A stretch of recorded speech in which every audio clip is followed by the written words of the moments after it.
minutes. Salamat, Yusek T. And again, Yusek Cruz. Kanina,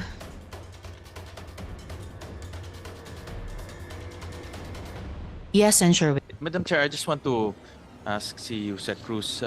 Can you elaborate, Yusek Cruz, on the, you mentioned earlier, killings, no? Ano ba yung mga nakita niyong actual killings perpetuated by itong mga POGO entities? Actually, sir, the PNP provided us with reports on the killings that took place in Region 4, Region 3, and NCR. Normally, sir, ang nakalagay dun sa report is found dead persons.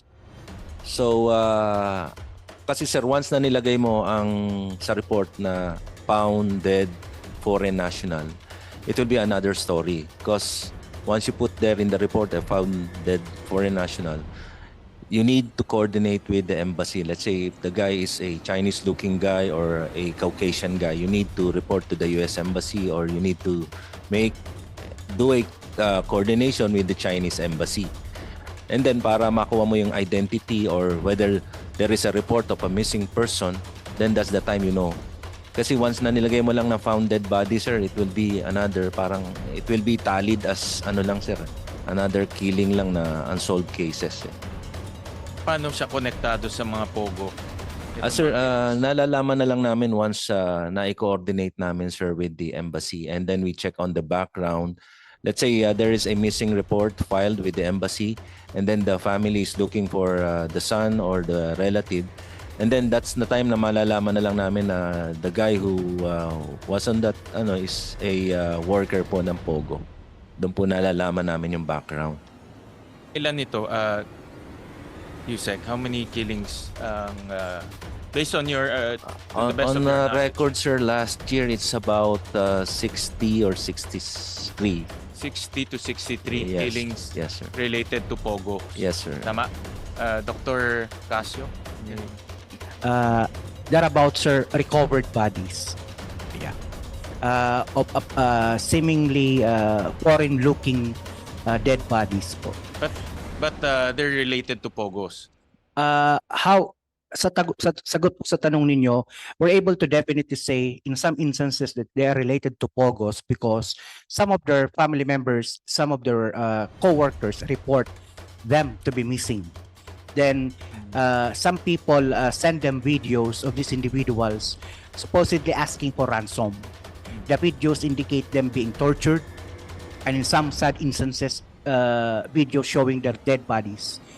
No, so and we're able to link these dead individuals to POGOs. They used to be or are workers of POGO. These are POGO workers. Yes, sir. So, yung mga naririnig natin na tinatraffic sila from one POGO company to the other POGO company. Tapos kung hindi makabayad, tino-torture. Pag hindi rin makabayad, pinapatay. So, ganun din nangyayari. That is affirmative, Senator. Yeah. And then you also mentioned drugs. Can you elaborate on the drugs? Well, generally, Your Honor, because a good number of them are drug addicts. We'll have to be honest. So, Anong klaseng mga drugs ang nakikita nyo doon? shabu, in some instances, would you believe, heroin and cocaine. They were found dito sa mga na-raid na Yes, sir. facilities. Opo. No, we did not release them. We deported them. No, ibig sabihin na nakita nyo yung drugs doon sa mga facilities na na-raid. In some instances, sir. Ang Oo. iba, dinideliver pa. Ganito po yan. We have a detention facility now in Pasay that you have visited. May ilang pagkakataon po na magpapadeliver ng pagkain or mga damit. Naka-embed sa bedding ng mga damit, cocaine or shabu. No? So, So, Kaya nahuli na sila, na-detain na sila, opo. gumagamit pa sila. Opo. Kaya sobrang higpit po namin sa mga deliveries po. In fact, meron na kaming sariling pakain nang hindi na kami pumayag na magkaroon ng delivery kasi sa isang pagkakataon nasa kanin na pinulupot ng isang kilalang American fast food chain. So, mahigpit lang ho talaga kami, kinakalkal po namin lahat. Nung ginanon po ng kutsara, may plastic. Sabi ko, baka drugs yan. Nung pinuntahan ng Pasay at dinala, napaamin, drugs nga po talaga.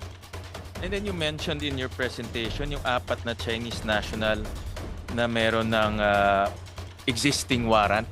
6 po sila, Your Honor. 6 sila. May existing warrant pero nahuli nyo pa rin. Tama ba? Yes, Your Honor. So in other words, meron na silang kaso. Nung nag-raid kayo, sila pa rin yung nag-ooperate doon. Hindi ho, sila ho ang may kaso sa China. Sa China. May Opo. warrant sila doon. Opo. And then you cannot file a case against them here?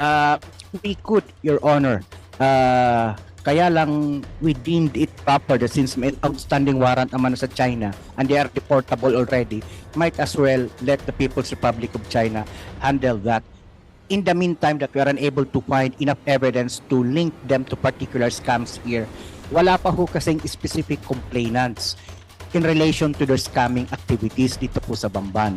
Pero dun po sa Smart Web, meron ho tayong humigit kumulang 200 Chinese complainants na po from mainland China. Kaya po tayo ay magpa-file ng karagdagang mga kaso po with regards to Smart Web. Yun pong ginagawa po namin ngayon dito sa Bamban, sa Zone 1. Kami po ay kasulukuyang nakikipag-ugnayan sa People's Republic of China para makahanap din po ng mga complainants dito sa Zone 1. At kapag yung 6 po na yon na wanted sa China ay malink po namin sa krimen na ginawa nila dito sa Pilipinas at pwede naming sampahan, hindi po namin sila i-deport. Sinabi nyo kanina, baka magkaroon ng double warrant? Is it the same Iba naman po yung kaso po na yon. Double implementation, double serving of the warrant po. Kasi deemed served na po yung search warrant natin na inisyu ni Judge Tamlao noong March 12 pa lamang po hanggang March 13 na madaling araw nung pinasok po nila yung isang villa. Hindi nung kanila pong sinerve yung warrant doon, hindi ho nakita yung 4 na mga babaeng iyon. Nakita lamang po namin, makalagpas na po yung almost on the 3rd day na po namin nakita sapagkat nagtatago nga po sila doon sa may panic room. Saan yung unang warrant na sinerve? Doon rin? Doon din po sa compound po na yon, sa villa po na yon, villa number 4. Pero hindi po sila nakita nung unang serving ng warrant. Thank you, madam. Thank you, Sen. Sherwin. Kanina po nabanggit na rin ni Yusek Cruz yung kaso ng mga Chino na nadakip sa Bangkok pero may dala silang Filipino identification documents. Pwede kayang matanong si Colonel Matalang, yung ating police attaché sa Bangkok. Sir, ano po ba yung sitwasyon dyan? Ano yung kaso niyang mga Chinese nationals pero nagpapanggap ng mga Pilipino at pinatutunayan di umano dahil meron silang mga Pilipinong identification documents? Sir? Yes, ma'am. Naririnig po ba ako? Naririnig po. Yes, ma'am. I'm Police Colonel Dominador Matalang po, the police attaché here sa Thailand. Ma'am, if may I request na lang muna, ma'am, na yung ating embassy o yung ating DFA, ang matanong muna dyan kasi nag-submit na rin naman po ako ng report sa ating embassy and then papunta sa DFA po. Para madagdagan ko na lang po kung ano yung mamaya yung sa report nila. All right, Police Colonel, baka we'll come back to you in a bit. Pero pwede po bang matanong si Director Feliciano, kayo ba ma'am? So ano po ba yung pagkaalam ng DFA sa report na sinubmit ng ating police attaché sa Thailand tungkol sa mga Chinong ito? Good morning, Madam Chair and Senator Gatchalian. I'm sorry, I have not read yet the report. I guess it's still very new. I have yet to read the report. So, sorry. It's all right, Director Leilani. Colonel Matalang, hindi pa po nabasa nung ating resource person mula sa DFA yung report ninyo. So, maaari po bang kayo na po ang magsabi sa aming komite? Ano po ba yung sitwasyon dyan sa apat na Chinese nationals na nagpapanggap ng mga Pilipino pero may dalang Filipino identification documents? Yes ma'am, good morning again po sa ating mga manonood and to the Honorable Chair and to Senator Gatchalian, sir.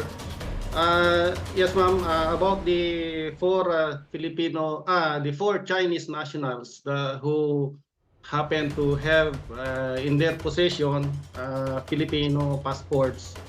I received lang po a email from our embassy that there are four Filipinos who are staying in a hotel based on the report from ating kababayan din po na nagtatrabaho sa hotel, at sabi niya na based dun sa email na meron daw Chinese looking na mga Pilipino dun sa hotel na pinagtatrabahuhan at ni-report sa embassy, which is just near the embassy po yung hotel. And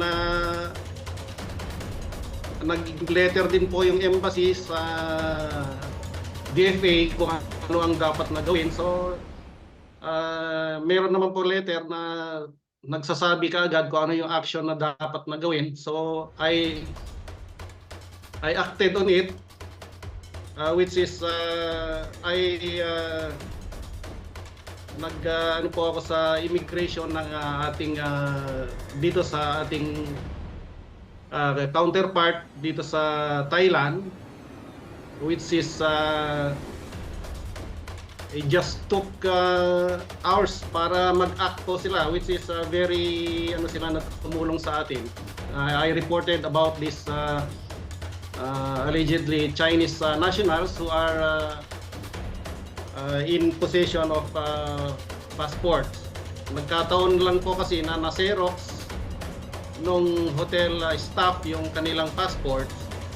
At yun nga, nagtaka daw yung Filipino na nandun.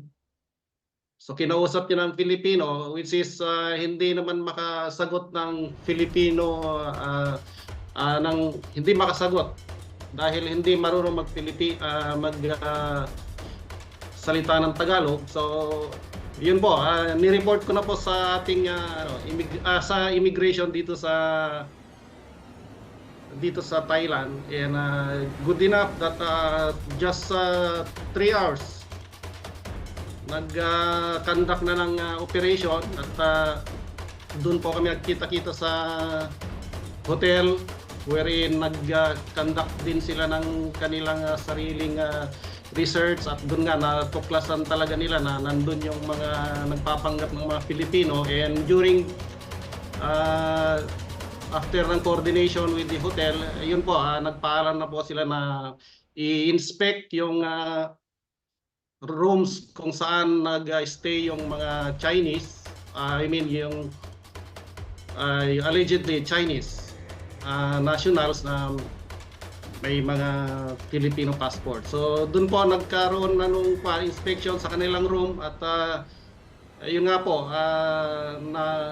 nung na-inspect sa mga papers nila, at doon namin nakita yung kanilang mga passports at yung mga ibang documents with yung birth certificate, which is very obvious na fake din, kasi yun nga, yung pagkaka-print is yung computerized, which is that date na sila ipinanganak is hindi pa computerized yung ating mga pag-encode sa birth certificate. And meron din pong nakuhang postal IDs. So ganun po ang nangyari. Now nasa immigration na po sila for processing ng kanilang cases. And yung mga passport din po na nakumpiska sa kanila, at kinausap na lang din po namin yung investigador para ma-inspect din namin dito sa embassy, which is we do the in-scrutinize po namin kung ano yung mga features na kung talagang kung masasabi ba nating fake yung passports. So ganun po yung nangyari sa pagkakadakip ng 4 na allegedly Chinese nationals. And doon po sa investigation, ma'am, is kasi tinatanong ko doon sa nag-iimbestiga, tanungin kung paano na-obtain yung kanilang passports, which is, ang sabi sa kanila doon sa investigation is, nakuha nila yung kanilang passports nung nasa Laos sila, sa Laos, which is may binabayaran daw sila, may nag-offer na travel agency na kukuha sila ng passport, Filipino passport, which is nagbayad sila ng 30,000 yuan. And based dun sa pag-scrutinize namin sa passport, may tatak silang exit from Philippines. But very obvious din na fake yung tatak ng exit nila from Philippines. And then pina-check ko na rin po sa ating immigration kung meron silang yung Filipino name saka yung Chinese name nila, kung meron entry at exit nila sa Pilipinas, which is wala pong entry or exit yung mga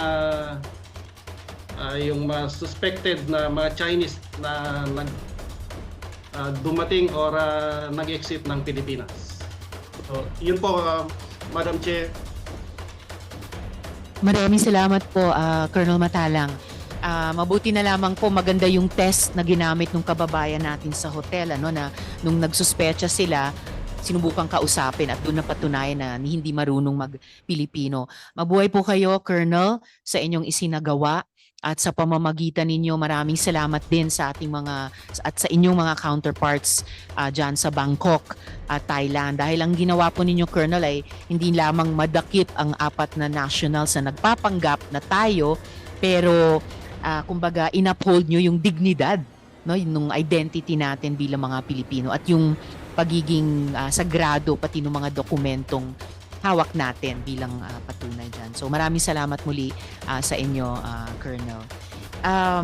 Isang follow-up question lang pala sa PNP kung kay General Hidalgo bago yung mga tanong namin kay Mayor. Sir, kanina na, sa presentation po ni Dr. Casio, may binanggit po na dun sa kaso ni Danny, yung Vietnamese na tumakas, nung nandun na sila sa pagkupkup ng isang kapitbahay ng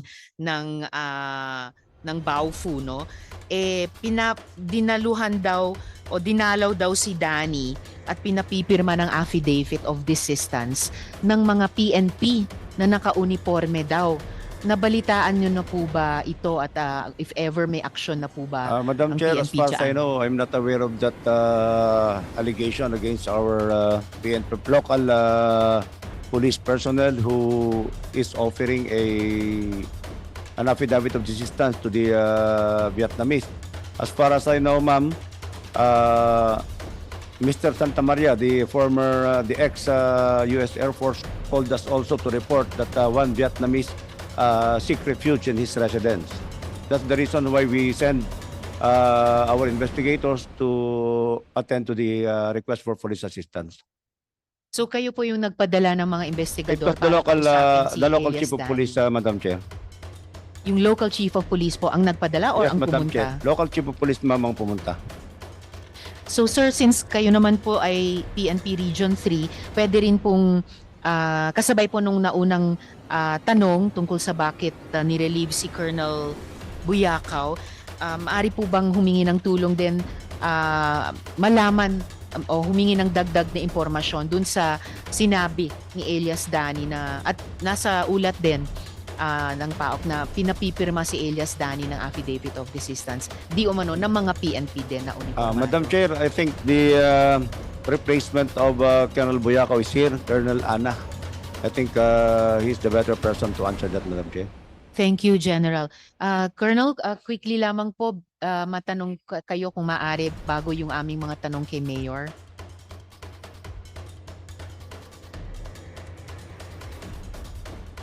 Salamat, sir. Colonel, nakapag-oath din po kayo kanina sa aming COMSEC? Hindi po, ma'am. COMSEC, maaari bang i-administer lamang yung oath case? Good, Colonel.